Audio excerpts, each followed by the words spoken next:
Alors, j'aimerais effectuer mon entrée en présentant à tout le monde ce téléphone.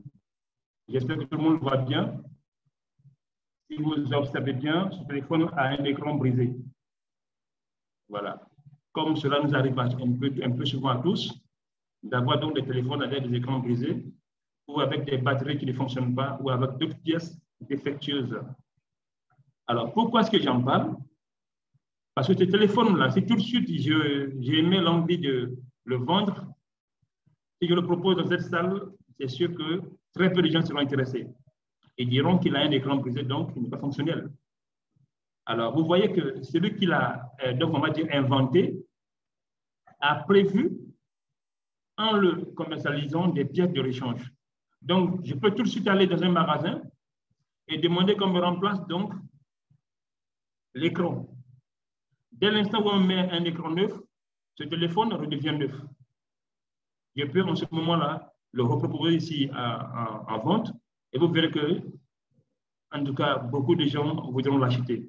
Pourquoi? Parce que le téléphone est redevenu neuf, tout simplement. Alors, pour dire quoi? Celui qui l'a inventé sur encore ce téléphone a eu cette idée dans le but, en tout cas, d'accroître la durée de vie de ce téléphone-là. Donc, tant que j'ai la capacité d'acheter un nouvel écran, ou peu importe la pièce qui est défectueuse, je remets ce téléphone en selle, il peut toujours fonctionner. Alors, celui qui l'a inventé, comment est-ce qu'il a eu cette brillante idée? On pourrait peut-être croire que c'est un génie, mais en réalité, moi je dis non. Pourquoi? Parce que cette idée était infuse en lui à la naissance. On va dire que c'est une idée, elle est innée au fait. Alors, pourquoi est-ce qu'on peut donc dire qu'elle est innée? Parce que simplement, on va remarquer que celui qui l'a inventé, c'est un homme comme vous et moi, et cet homme-là est une créature de Dieu. Alors, la question que je me pose, est-ce que le Dieu qui nous a créés n'avait pas mis cette intelligence en nous à la création? Alors, la seconde question, c'est, nous-mêmes qui sommes la créature de Dieu, est-ce que Dieu nous a créés en ne prévoyant pas ce genre donc, de techniques de remplacement de nos pièces? Alors aujourd'hui, avec la recherche et donc avec les grandes prouesses réalisées par la science, on va découvrir que l'homme est la pièce la mieux conçue au monde.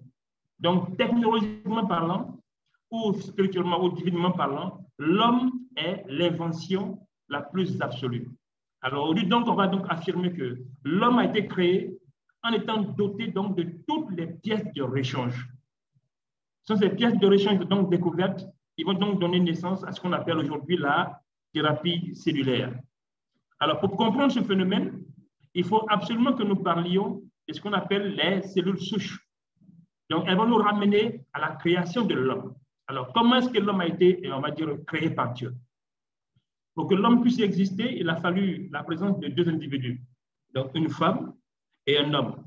Et on dit, quand ils partent donc ensemble sexuellement, l'homme va émettre ce qu'on appelle les spermatozoïdes, qui sont des millions, donc parmi lesquels il y en a un qui va échapper et aller à la rencontre de l'ovule. On a donc ici en présence deux éléments, donc deux agents, un agent mâle et un agent femelle. Alors du moment où les deux se rencontrent, il se produit un phénomène naturel que la science va appeler la fécondation. Tout le monde sait ce que c'est. Alors quand il y a fécondation, il faut retenir qu'automatiquement il y a naissance d'un œuf. Alors cet œuf auquel la science donne donc le nom de fœtus, quand il vient d'exister, il est matérialisé par un tout petit point insignifiant. Ce tout petit point insignifiant, seulement visible au microscope, ce tout petit point-là, c'est le départ de notre existence en tant que matière. Donc ce départ-là, c'est quoi? C'est la première cellule souche humaine. Donc voilà comment la première cellule souche humaine va naître.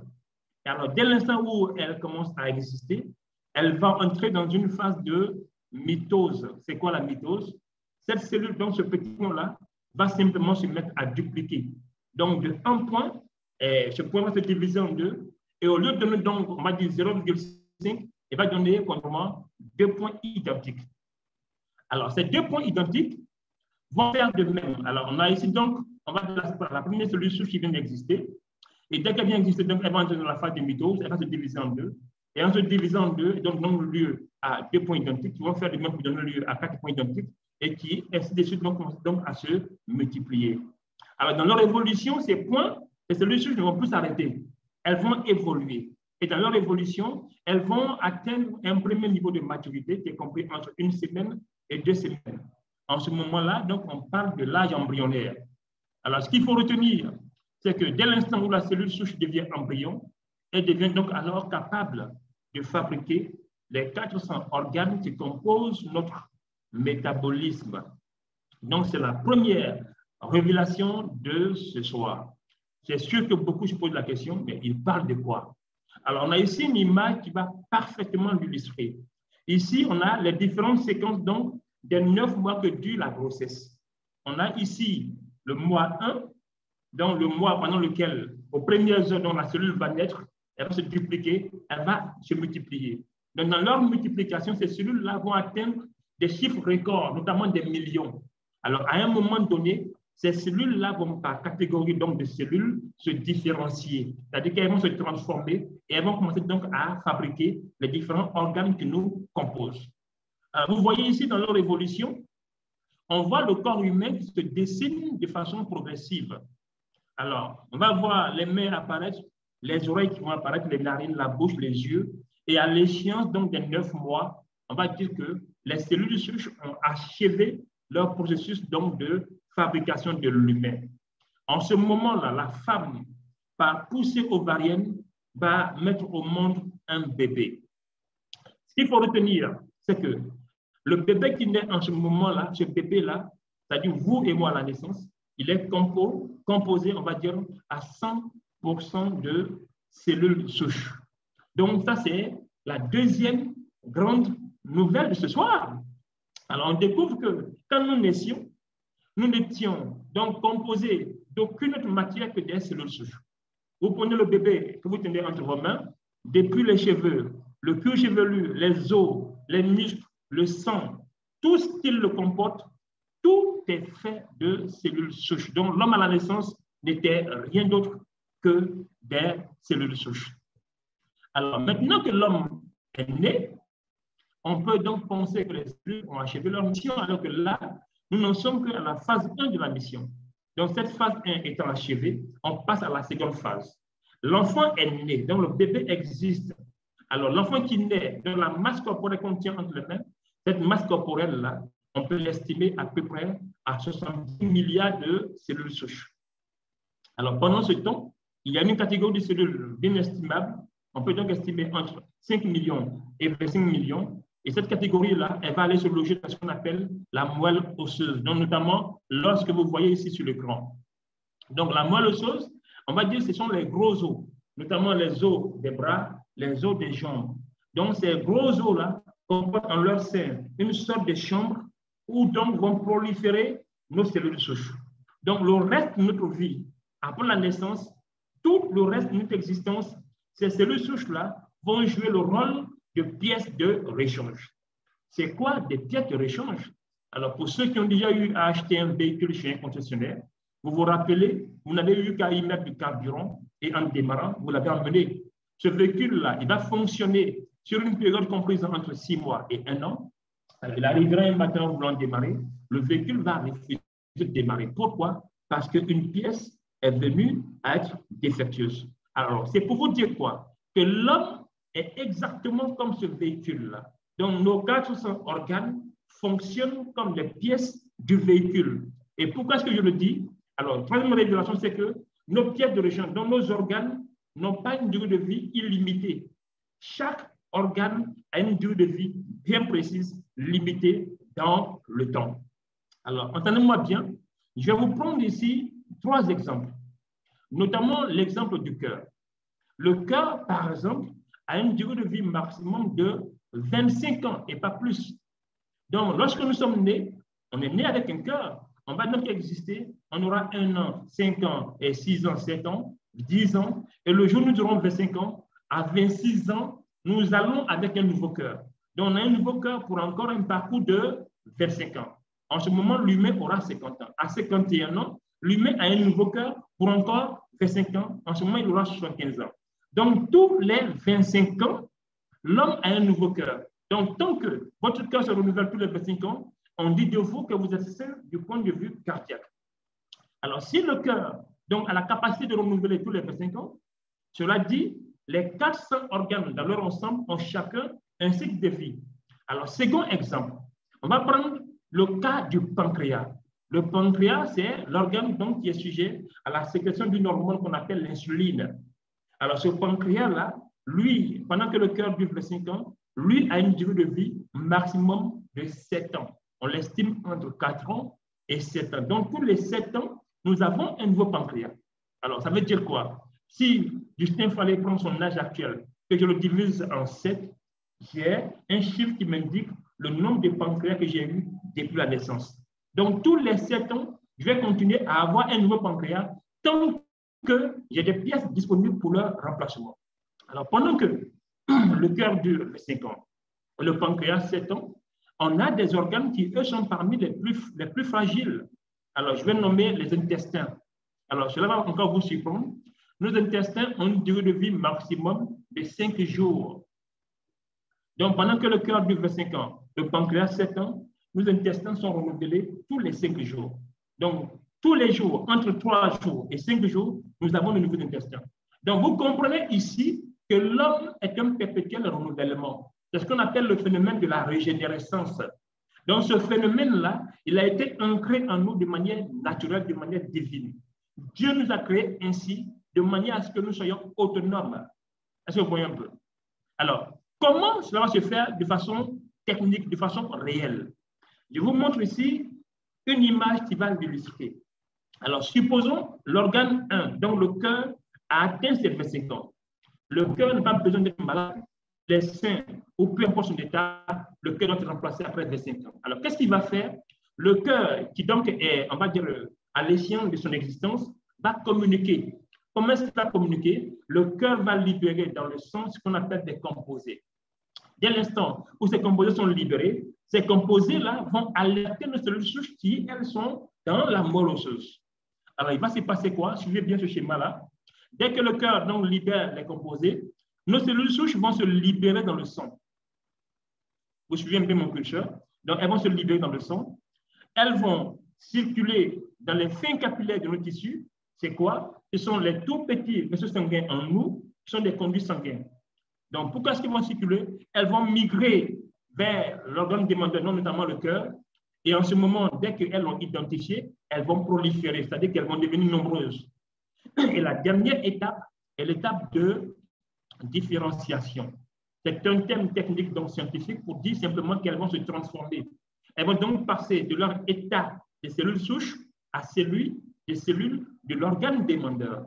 Donc ici, si nous avons affaire au cœur, ces cellules-là vont donc devenir ce qu'on appelle des cardiomyocytes, qui sont les cellules du cœur, donc des cellules identitaires propres au cœur. Donc après transformation, s'il s'agit du poumon, on va ici parler de pneumocytes, qui ne sont que les termes techniques pour dire, dans leur transformation finale, ces cellules-là deviennent donc des cellules identitaires donc propres au poumon.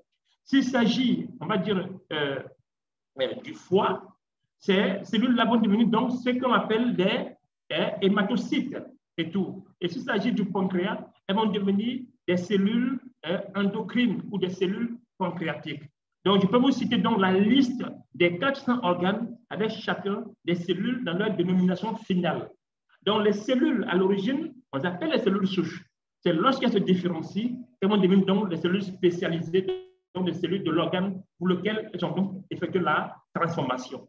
Voilà comment donc l'homme se renouvelle de manière indéfinie. Donc, de manière naturelle, nous avons en nous cette qualité, cette chance, ce pouvoir-là de nous régénérer. Donc, les 400 organes qui nous constituent se renouvellent chacun au moment donné. Alors ici, c'est sûr que beaucoup se posent la question, mais si Justin fallait dire ça, moi j'ai des parents qui en ce moment sont couchés, qui sont malades, mais pourquoi est-ce que leur organe ne régénère pas? Alors c'est ici que je vais vous répondre. Alors, on a ici une image qui va illustrer un phénomène assez, on va dire, choquant. Alors, voyez-vous, lorsque nous naissons, on dit du bébé qu'il est bien portant et qu'il est vivant lorsqu'il pousse son premier cri de pleurs. Mais quand nous pleurons, qu'est-ce que nous faisons? Nous inspirons et nous expirons parce qu'on prend une bouchée d'air. Alors, le bébé qui vient d'arriver dans un environnement qui lui-même est sujet à forte pollution, vous voyez ici, nous vivons dans un environnement qui est sujet à la pollution via, donc, on va dire, des rejets de gaz industriels. L'environnement est complètement pollué. À cet heure, il y a, secondo, le rejet des gaz donc liés au carburant. Vous vous rappelez, il y a 2 ans, on nous révélait ici que le carburant vendu en Afrique de l'Ouest comporte 18 fois plus de plomb que le carburant vendu en Europe. C'est quoi le plomb? Lorsque vous prenez la structure moléculaire du plomb, il s'agit d'un poison. Donc, allez-y comprendre que ce poison-là, donc multiplié 18 fois, cela veut dire quoi? Nous nous empoisonnons 18 fois. On a ici des données de l'OMS. Et ici, c'est marqué, sur l'OMS, 9 personnes sur 10 respirent un air pollué. Alors, vous voyez, moi, ces thèmes techniques me choquent souvent. On est 10, on se promène, on respire tous le même air. Alors, il ne peut pas y avoir 9 qui respirent l'air pollué et puis un qui échappe. Donc, l'humanité tout entière est polluée. Il faut le dire, il faut avoir le courage de pouvoir le dire. Donc, l'air, l'environnement étant pollué, nous sommes tous sujets à cette forte pollution. Et on nous dit quoi aujourd'hui? Le carburant que nous consommons est 3000 fois plus toxique que le carburant normal. Donc, ici, je tire fermement la sonnette d'alarme pour vous dire quoi? Voilà le premier élément auquel nous sommes confrontés après notre naissance. Alors, en second, nous allons parler donc de ce que nous mangeons, donc notre nourriture. Le bébé qui donc vient de respirer l'air va peut-être avoir le bénéfice du sein maternel, mais lorsqu'il va grandir, il va donc commencer à entamer en tout cas la phase de nourriture. Alors, aujourd'hui, quand vous voyez sur nos marchés, que ce soit les céréales, les légumes, les fruits, il y a 30 ans, ces mêmes blancs-là sont venus nous inculquer les valeurs de OGM pour, dit-on, accroître nos cultures. Mais écoutez, on n'a pas été vigilants. Alors aujourd'hui, toutes nos cultures donc, sont sujets à OGM. C'est quoi le OGM? Organisme génétiquement modifiable. Alors lorsque le riz a été modifié génétiquement, cela veut dire quoi? Le riz que nous mangions il y a 30 ans n'est plus le même riz qu'on nous vend aujourd'hui sur nos marchés. Alors du moment où le riz est modifié génétiquement, ce riz ne comporte plus les éléments essentiels qui sont contributifs à l'harmonie de notre métabolisme. Donc il va créer quoi? Aujourd'hui, ces produits donc, sont sujets, on va dire, à des produits toxiques. Donc, du coup, nous mangeons très toxiques de nos jours, très chimiques, et parce que les produits chimiques sont déversés sur nos aliments, et ces aliments-là donc perdent en bienfait. Donc, au lieu de manger, nous nous empoisonnons. Second facteur. Troisième facteur, c'est un facteur que tout le monde subit. Hein. Aujourd'hui, on nous parle de phénomène de la haute technologie, avec notamment l'avènement de la 5G. Ça fait longtemps que nous avons vécu la 2G, la 3G, la 4G. On part maintenant pour la 5G. Alors aujourd'hui, on nous vante donc les mérites de cette 5G-là, mais on ne nous parle jamais des effets nocifs. Alors, dans nos quartiers, aujourd'hui, nous sommes barricadés de grandes antennes qui sont souvent même plantées sur nos dalles d'immeubles. Alors, laissez-moi vous dire que ces antennes-là émettent ce qu'on appelle des ondes électromagnétiques. Parmi nous, combien n'ont pas 2, 3, 4 smartphones avec lesquels nous dormons? Alors, ces smartphones-là sont aujourd'hui cancérigènes. Alors, la liste, elle est longue, mais je m'en tiens à ces 3 exemples pour vous dire quoi? Que tous les jours que Dieu fait, que ce soit de manière endogène ou exogène, l'humain se détruit. Donc, ces éléments que nous venons de voir auront pour impact quoi?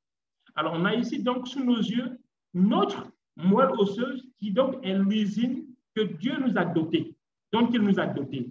Donc, cette usine-là, tout à l'heure, je vous disais quoi? Donc, tant qu'elle a une production comprise entre 5 millions et 25 millions la seconde, nous avons donc les pièces disponibles pour le remplacement de n'importe quel organe. Alors, à un moment donné, donc, du fait de cette danger qu'on vient de voir, l'usine va commencer à baisser en production. Donc, si nous produisons, donc, on va dire 25 millions toutes les secondes, vous allez voir qu'à un moment donné, on va revenir à 20 millions, à 19 millions, à 10 millions, et à un matin donné, on va donc se retrouver sous le seuil de production de moins de 3 millions de cellules souches. Lorsque nous passons d'ici, donc de l'os de gauche à l'os de droite, et que nous avons donc une capacité de production de moins de 3 millions de cellules souches, c'est en ce moment-là qu'on dit de l'humain qu'il est immunodépressif. Et c'est en ce moment que, lorsque nous sommes donc, on va dire, sujets à une attaque donc pathologique, cette pathologie-là sera donc qualifiée par la médecine conventionnelle de maladie chronique. Alors, ce soir, j'aimerais dire à tout le monde, quand les médecins vous disent que vous êtes malade, donc atteint d'une maladie chronique, le terme chronique veut simplement dire que du point de vue de la médecine conventionnelle, on ne peut rien faire. On a donc aujourd'hui des pathologies telles que le diabète, qui sont des maladies en principe dont on pourrait guérir, mais qui vont demeurer toute la vie. Si votre enfant naît, qu'il est diabétique, vous êtes foutu, parce que le reste de sa vie, cet enfant sera donc obligé de prendre l'insuline. Mais c'est quoi l'insuline? L'insuline est une solution, on va dire donc scientifique, faite pour enrichir les caisses de l'OMS. Parce que quand vous êtes insulinodépendant, vous avez donc l'obligation de prendre cette insuline-là quotidiennement, tout le reste de votre vie. Alors, le diabète, c'est quoi? C'est une maladie qui, en s'aggravant, donc du fait de la prise de l'insuline, va susciter plus de 28 autres pathologies plus graves que le diabète lui-même, parmi lesquelles il y a l'insuffisance rénale. Beaucoup ne le savent pas. Alors, aujourd'hui, il faut le savoir. L'insuffisance rénale est la maladie la plus grave au monde. C'est la seule maladie par laquelle vos 400 organes sont affectés en même temps. Donc, voilà un peu un second point par lequel je vais donc tirer la seconde alerte. On dit, faisons attention. Alors, c'est ici que nous allons voir un peu ce que c'est que la thérapie cellulaire. On a ici un cœur. Et ce cœur, quand vous le regardez bien, il a l'air vraiment aboché. Il est vraiment, on va dire, un cœur qui est malade. Et donc, ce cœur-là, qu'est-ce qu'il va subir? En thérapie cellulaire, on a donc mis au point, on va dire, un mécanisme, donc, on va dire, scientifique, qui consiste à vous infuser donc, une partie de vos cellules souches. Mais comment est-ce que cette thérapie est née? Je vais revenir un peu à l'histoire. Alors, il y a à peu près 30 ans, en Europe, des laboratoires ont découvert quelque chose de phénoménal, notamment les cellules souches. Alors, quand ils l'ont découvert, ils vont donc en même temps découvrir que ces cellules souches-là sont à l'actif d'une vie longue, donc d'une longévité vraiment indéterminée. C'est-à-dire quoi? C'est, on va dire, le secret de la longévité de l'homme. Donc, ces cellules souches-là, elles vont donc, on va dire, être utilisées de manière clandestine, parce qu'en son temps, leur utilisation n'était pas encore permise. Alors, comment est-ce que ces laboratoires vont donc l'utiliser? C'est que ces laboratoires-là vont être mis en relation avec des jeunes filles qui, lorsqu'elles sont enceintes, vont donc s'y rendre et donc on va leur prélever l'embryon. Est-ce que vous voyez un peu? Donc, cet embryon-là, on va le conserver de manière clinique. Et qu'est-ce qu'ils vont faire? Ils vont donc payer la jeune fille qui va retourner. Donc, nos chefs d'État, à l'époque de Houphouët-Boigny, quand ils sont donc malades, soit du cœur, du foie, des reins ou peu importe l'organe, ils vont donc aller en Suisse, donc dans ces laboratoires-là. Et qu'est-ce qu'on va faire? On va récupérer l'embryon, donc conservé cliniquement, on va le leur injecter. Si c'est le cœur, donc le cœur va guérir parce qu'il va être renouvelé de manière automatique. Donc, vous voyez ici, le cœur qui reçoit, donc, on va dire l'injection, automatiquement, ce cœur-là va devenir un cœur neuf, donc un cœur renouvelé qui donc fonctionne de façon notable. Voilà pourquoi, il y a 30 ans, pour ceux qui ont à peu près mon âge, vous vous rappelez que lorsque Houphouët-Boigny était malade, on le transférait en Suisse, il y passait souvent 1 mois, 2 mois, et quand il revenait, on avait l'impression que Houphouët était rajeuni. Et les parents souvent racontaient qu'ils buvaient du sang de bébé. En réalité, il n'en était rien. On était donc à l'avènement, donc à la découverte de cette thérapie qu'on appelle la thérapie cellulaire. Alors, cette thérapie-là, à un moment donné, donc, on va dire, causer des problèmes d'éthique. Du moment où on va interrompre une grossesse, donc elle va être qualifiée de crime contre l'humanité en Europe. Il va donc avoir le vote d'une loi qui va l'interdire. En ce moment-là, elle ne pourra plus être pratiquée. Cependant, il y a des médecins qui vont découvrir que c'est une chance pour l'humanité. Donc, ceux-ci vont donc poursuivre leurs recherches. Ils vont évoluer et 30 ans plus tard, c'est ce qui va aujourd'hui donc devenir la thérapie cellulaire qu'on vient de voir tout à l'heure en vidéo d'entrée de jeu donc, de cette présentation. Alors donc, à nos jours, comment est-ce que je vais pratiquer? C'est que là où vous êtes, si vous êtes bien portant, vous pouvez donc aller en Suisse, donc en Europe, peu importe le pays, surtout dans ces laboratoires-là, on peut donc vous prélever vos cellules souches, on les met en route, c'est une technique pour dire qu'on les conserve cliniquement, et vous revenez dans votre pays, vous vivez normalement, et le jour où vous êtes malade, soit du cœur, du foie, des reins, peu importe l'organe, vous retournez dans le laboratoire. On récupère donc vos propres cellules souches et on vous les réinjecte. Donc, si c'est le cœur qui est malade, le cœur va donc être renouvelé, il va donc fonctionner comme un cœur neuf, un cœur de bébé. Si c'est le foie, si c'est le rein, si c'est le poumon, peu importe l'organe, donc l'organe sera renouvelé, il va donc pouvoir vivre.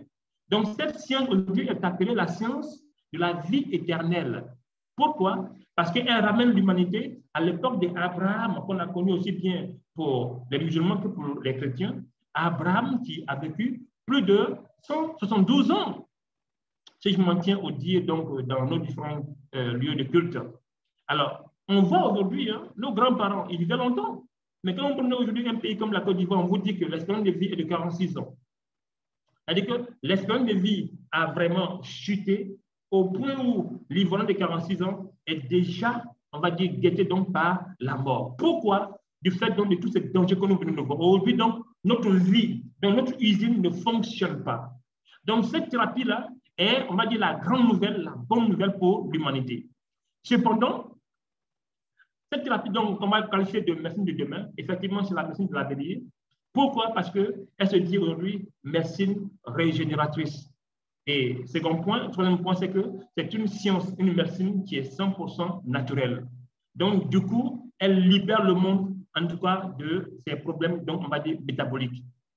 Cependant, cette thérapie comporte deux limites que moi, je peux relever. Et des limites qui ont également touché des scientifiques. Premier élément, la régénérescence est locale. Cela veut dire quoi? Si vous avez un souci de cœur, qu'est-ce qu'on va faire? Donc, via l'injection, on va réparer le cœur. OK.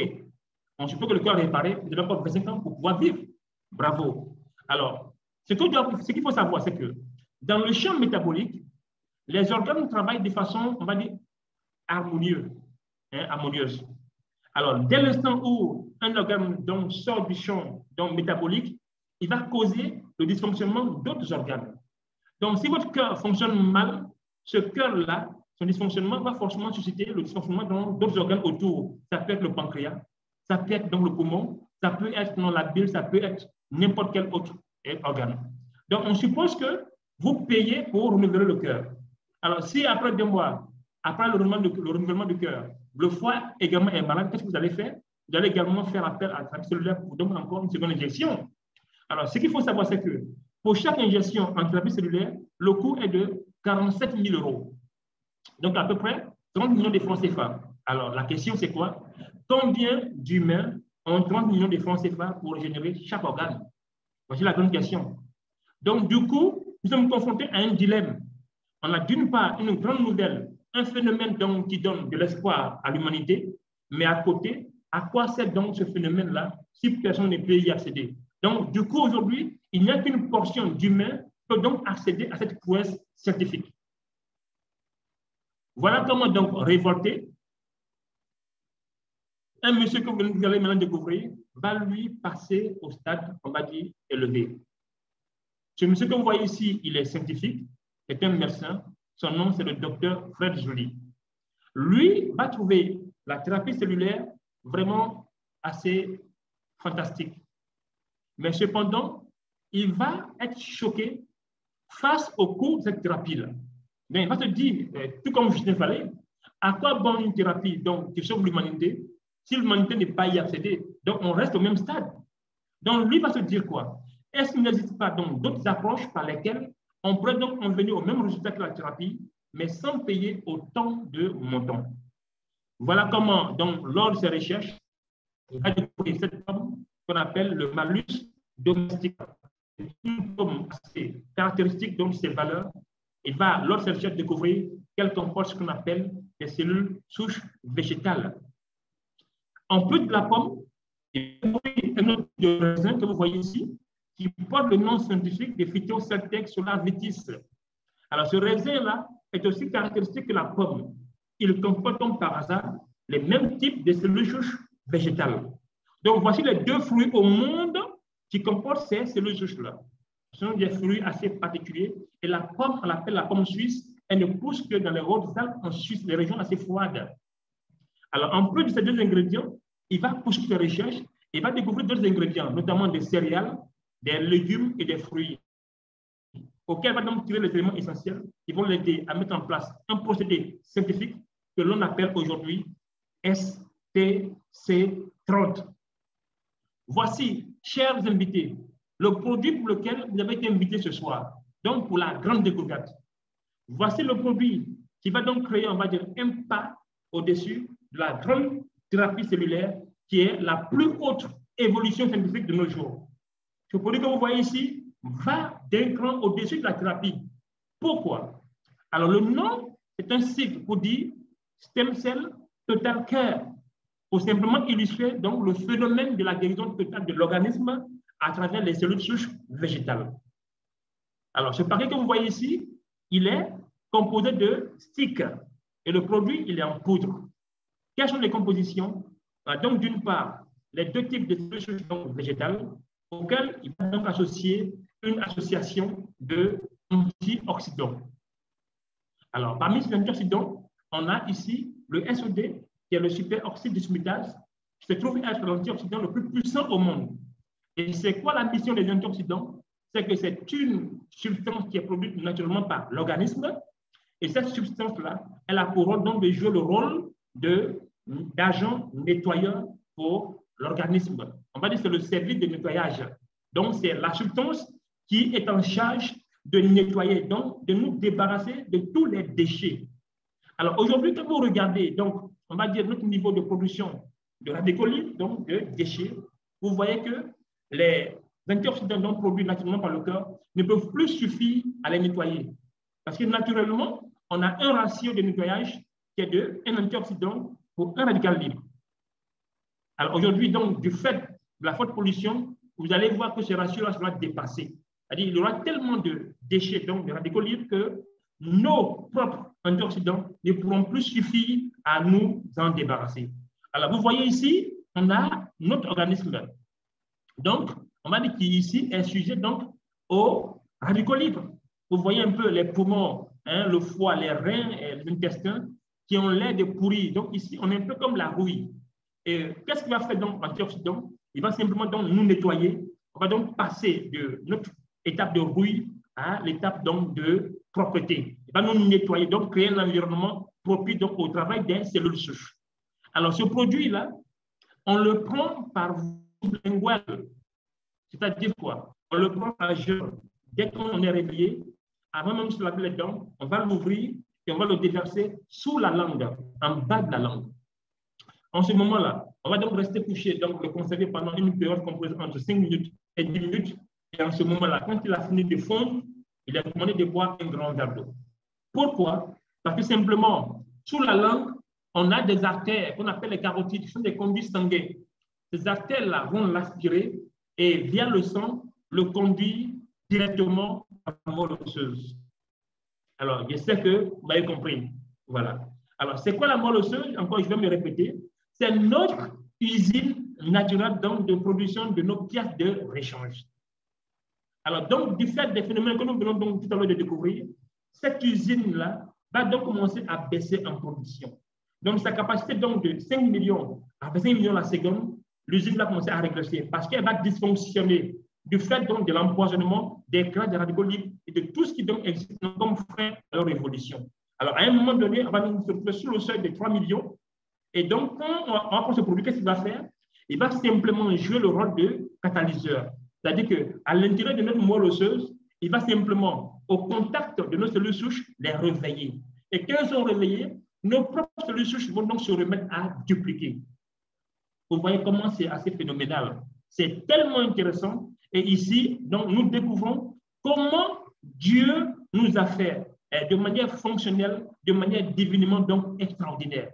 Donc, l'usine va donc se remettre en production. Donc, le stock de moins de 3 millions va commencer donc à croître. Donc, progressivement, on va atteindre 4 millions, 5 millions, 10 millions. Et à un moment donné, on va donc passer de l'os de gauche à l'os de droite. L'os de droite est un os donc, qui a été optimisé, donc qui a retrouvé sa capacité de production donc de 5 à 25 millions. Mais ce qu'il faut savoir, c'est que le jour où nous sommes au-dessus de la barre de 5 millions minimum, en ce moment-là, l'organisme se reprend. Donc, tous les organes donc en attente de pièces vont maintenant avoir une réponse. Voilà comment vous allez donc retrouver la santé de manière phénoménale. Alors, peu importe le mal dont vous souffrez, que ce soit les pires cancers, l'organisme va donc retrouver les pièces et remplacer vos organes. Et vous retrouvez la santé de manière phénoménale. Je le dis parce que je l'ai vécu et je le vis tous les jours de manière quotidienne. Nous rencontrons des papas, des mamans, des jeunes personnes, des enfants qui souffrent de pathologies dont on ne comprend rien, qui vont donc dans les CHU donc entreprendre des batteries de bilans pour lesquels les médecins ne voient rien, qui meurent à petit feu, mais ces gens-là qui retrouvent la vie de manière miraculeuse. Donc, beaucoup disent aujourd'hui que le SC30 est un produit miraculeux, mais il ne fait aucun miracle. Tout ce qui fait ce produit, c'est quoi? C'est simplement de nous ramener à notre fonctionnement basique, notre fonctionnement d'antan, notre fonctionnement normal. Donc, nous replonger dans notre fonctionnement, on va dire, divin. À la création, on était autonome. Donc, on va donc retrouver cette autonomie donc, en matière de pièces de réchange. Voilà comment naturellement donc l'humain va retrouver la santé. Sans produits chimiques, sans comprimés, sans médicaments, nous pouvons donc combattre, donc guérir de n'importe quelle pathologie. Alors, ce produit a été mis au point par le laboratoire Middle Group Biochimistry, mais il n'a pas été seul, il a été donc associé à des partenaires. On a ici donc ce laboratoire avec le grand professeur Fred Joly, et qui donc a été associé en France avec un laboratoire bien connu et qui, pas en France, plutôt aux États-Unis, par ce grand laboratoire qui fait partie des immensités mondiales. Ce laboratoire, c'est PLT qui est basé à Washington. Ce laboratoire que vous voyez est à l'actif de la résorption des problèmes qui sont liés donc au stress oxydatif. Donc, ils ont mis en place un système donc, de fabrication d'antioxydants bio. Et ces antioxydants sont connus dans le monde entier. Donc, en plus de PLT, on a en France, par exemple, Isocel, qui est un grand laboratoire bien connu. Isocel, ces dernières 5 années, a été donc, on va dire, sujet à beaucoup de félicitations. Ils ont eu beaucoup de prix, surtout quand ils ont mis en place donc, le principe de glizodine. Donc, c'est ce laboratoire qui a donc inventé la solution SOD, donc superoxyde dismutase, qui est un antioxydant, donc fait un laboratoire donc, naturel, en provenant des fruits, des melons et autres. Et cet antioxydant-là, il nous offre donc un ratio de 1 antioxydant pour 1 million de radicaux libres. Alors, si vous vous rappelez plus haut, je disais quoi? Que l'organisme donc produit des antioxydants, mais nous-mêmes, notre capacité, c'est un ratio de 1 antioxydant pour 1 radical libre. Ici, le glizodine, donc le SOD, c'est un antioxydant pour 1 million de radicaux libres. Donc, voyez un peu la puissance, en tout cas, la force de ce produit-là. Voilà un peu donc l'une des grandes nouvelles ce soir. Pour vous dire que voici donc les 3 laboratoires qui ont été associés pour mettre en place donc ce grand principe. Alors, en plus du SC30, qui est un produit, on va dire, sans OGM, donc nos produits sont sans pesticides, ils comportent donc, on va dire, 0 conservateur. Donc, c'est des produits 100% naturels. En plus du SC30, nous avons donc, on va dire, un portefeuille donc élargi à 3 autres produits.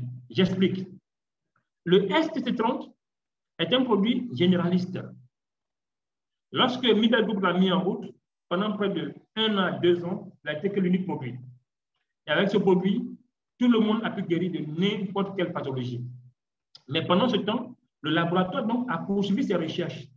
En plus des produits généralistes, ils ont bien voulu s'attaquer à des produits spécifiques. Donc, on va dire des produits qui vont donc, on va dire, s'attaquer à des systèmes.